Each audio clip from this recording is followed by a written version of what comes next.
السلام عليكم ورحمة الله وبركاته. dhammaan asxaabta qiimaha badan ee ku xiran janalka aamin technology isku soo noqdo wanaagsan. insha allahu tacaala maanta waxaynu qaadan doonaa cashirkayni afraad. cashirkii ka horeeyey waxaynu ku soo qaadanay html lists. html list waxaynu usoo qaybinay 3 qaybood: unordered list, ordered list iyo description list. waxaynu soo qaadanay unordered list. insha allah maanta waxaynu qaadan doonaa order list iyo description list. isla socod wanaagsan.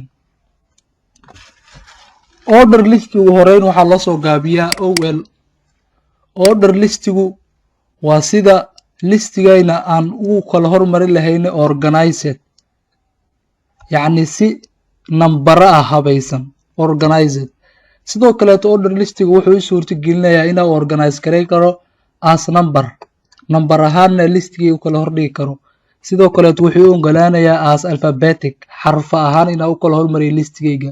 sidoo kaleeto order listigu wuxuu u ogolaanayaa inaan u kala hormariyo numeric.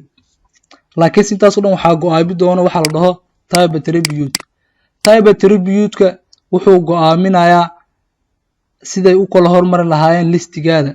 ma wuxuu u hormari doonaa nambaro, ma wuxuu u hormari doonaa alphabetic, ma wuxuu hormari doonaa as numeric. laakiin sida caadiga defaultiga ah haddaadan type attribute siinin order listigaada wuxuu usoo muuqan doonaa defaultiga numeric, nambar ahaan ayuu usoo muuqan doonaa. waxaynu soo dhahnay order list waxaa loo soo gaabiyaa OL. order list markaa OL qorno list itemka aynu qeexi doono waa inaan sheegnaa. order list waxaa hoos imaan doona list item. waynu isla baraadgarinaynaa cashir ka horeeyay intaan inugu joogo. fadlan hadduuna kugu kacsanayn Visual Studio Code-ka waxaad ka soo kici kartaa 2 meel. inaad tiraa start button kadib Visual Studio Code qortid,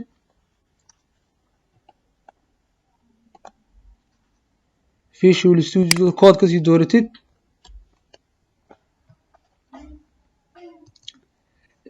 kadib aad dhahdid file.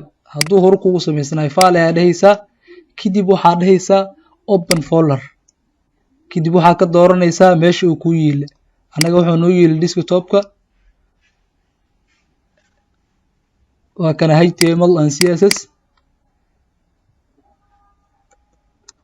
HTML and CSS waa folderkayna. kadib waxaa ka dooranaysaa select folder. select folder ayaa keli ku dhahaysaa, kadib waxaa noo soo kacay folderkayni.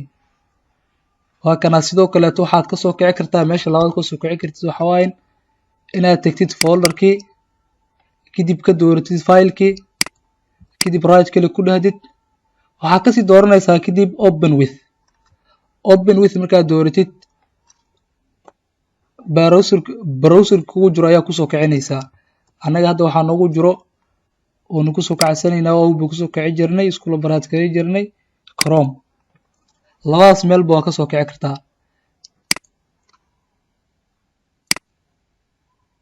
open with marka dhahdid haddaad doonaysa inaad Visual Studio Code kusoo kicid Visual Studio Code ka dooranaysaa. haddaynu isla fiirino horey waxaynu usoo baraad garaynay resultigooda. cashirka meeshu noo maray waa kan intaan ayaa soo baraad garaynay. waxaan ugu dambeeyay unordered list. insha allah waxaynu ku dari doonaa order list.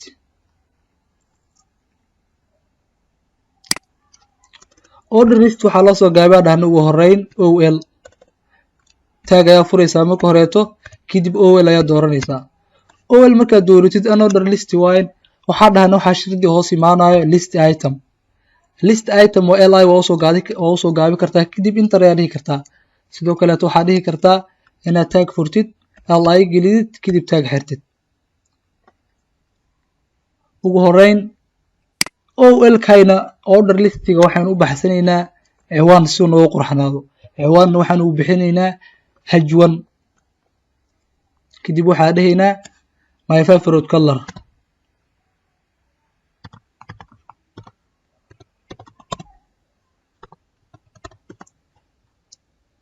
kadib kalarada ay xiisteena waxaa ka mid ugu horeyn green. list item kale ayaanu qoraynaa li kadib waxaynu dhahaynaa blue another list item li black kadib waynu save gareynaynaa waxaan fiirinaynaa resultiga noo soo baxo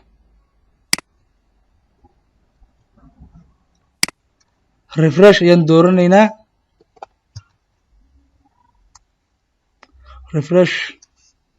refresh markaa dhahno asagaa isbedeli doono waa kana my favorite color waxaan dhahnay order listiga default ahaan wuxuu soo muuqan doonaa as number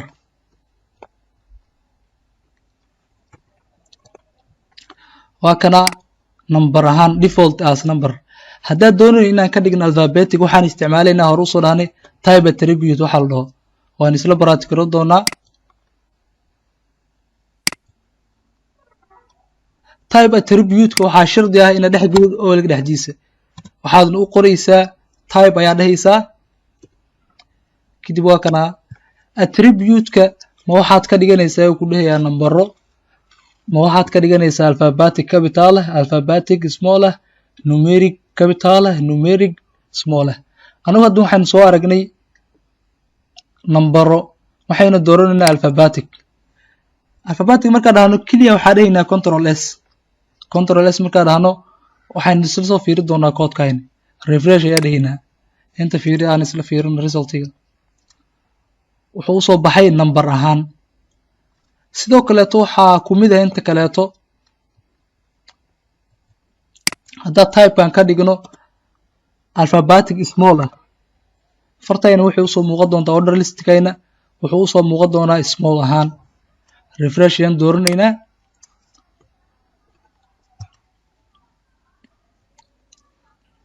waa kana small ay usoo muuqdo isla sidoo kaleeto waxaa la mid ah oo waxba ka duunayn type attribute-ka I haddaad doorid I small numeric waa I capital leh numeric leh mid artile dooranaysaa kadib control s ayaa dhahaysaa resultiga iyadana isla fiirin refresh leh waa kaas resultiga waxaan ka dhignay default ahaan wuxuu ahaa dhahnay number uu ahay kadib wuxuu noqoyay waxaan ka dhiganay alphabetic capital alphabetic small sidoo kaleeto numeric capital numeric small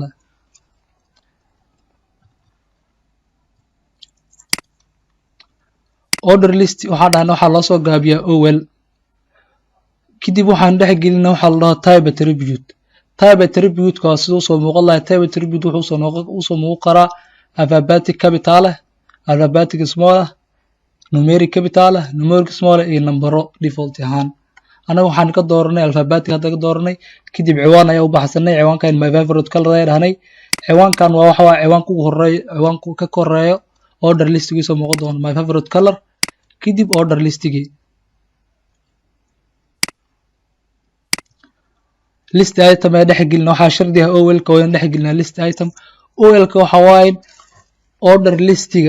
order listiga aan habeyn doono list item-ki sii dhex geli doono waa inaan sheegnaa kadib aan soo xirnaa hadda meeshaas waxaan iska bixaynaa insha Allah hadda intii geli waxa la jiro wax comment la dhaha comment ciwaankan ka hadli doono waxa waa hadda ka hadalnay order list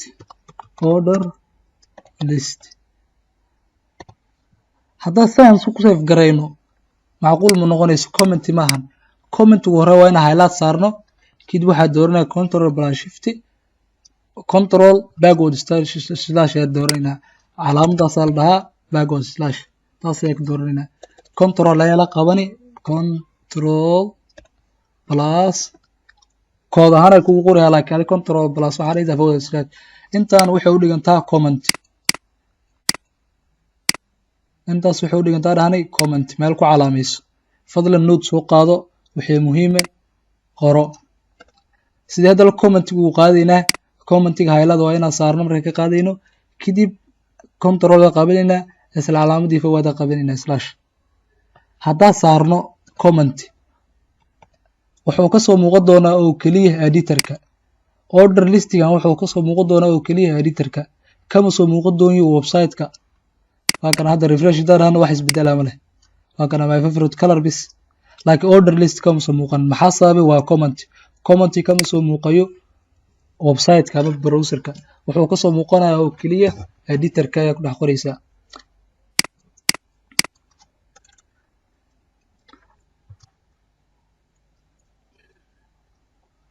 waxaan hadda soo aragnay order list. order list default ahaan wuxuu soo muuqdaa dhahnay as nambaro. order list waa fartaada si ugu soo muuqan lahayd si habaysan order ahaan. default number ayuu noqoyaa. sidoo kale waxaa ka dhignaa numeric iyo alphabetic mid ala mid ka doontid. insha Allah hadana waxaan isla daraasay doonaa description list. description list waa maxay? description listigu display wuxuu soo bandhigaa list term description. waa ereyga la qeexayo termka iyo description waxa lagu qeexayo. tusaale ahaan fact, su'aal iyo jawaab. markaan list ku sameynayno waxaan isticmaali doonaa description list. description list waxaa loo soo gaabiyaa DL ayaa loo soo gaabiyaa description list. description list waxaa loo soo gaabiyaa DL. description list markaan waxa hoos imaan doona waxa la dhaho DT oo ah description list markaan waxa hoos imaan doona insha Allah DT. DT waxaa loo soo gaabiyay description term ereyga la qeexayo. description term dalamka wax qeexno waxa si hoos imaan doono description definition. code-ka ayaa ku fahmi doonaa. code-ka ayaa isla arki doonaa insha Allah. aan isla tagno Visual Studio code-ka. comment ayaa saari doonaa. waxaynu qaadan doonaa description list. hadda comment maahan. comment soo saarno waa inaad highlight saartid. kadib waxaad dooranay control plus 5 dashash calaamadaas ayaa la dooranaysaa. control ka qabatid calaamadaas ayaa la dooranaysaa. kadib waxaynu listiga aynu sameyn doono waxa waa inaan dhahnay description list. description list waxaa loo soo gaabiyaa DL. enter ayaa dhahina. sidoo kale waxaynu dhihi karnaa inaad tag furno DL tag ku soo xirno. description list waxaa hoos imaanaya dhahnay description term ereyga la qeexayo. ereyga la qeexayo maxaa waa tusaale ahaan HTML.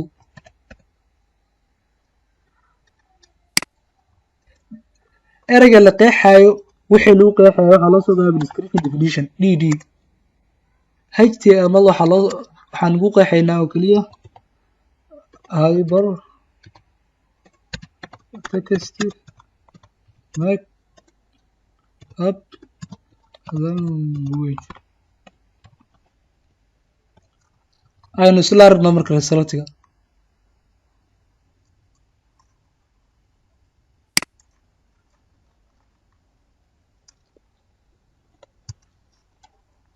waa kana my favorite color. waxaan dhahnay description list wuxuu noo soo gelinayaa ereyga la qeexayo iyo waxa lagu qeexayo noo soo gelinaya. waa kana ereyga qeexayna waa kana HTML iyo waxaynu ku qeexaynay. oo isbarbar dhigaya qeexid ereyga la qeexayo description term iyo sidoo kale description definition ereyga lagu qeexayo.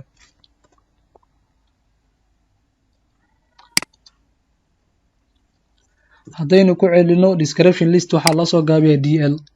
description list waxaa hoos imaan doono ereyga la qeexayo loo soo gaabiyo DT description term. description term ereyga la qeexayo markaa sheegno wixii lagu qeexayo waxaa loo soo gaabiyaa description definition. description list, description definition, description term iyo description definition.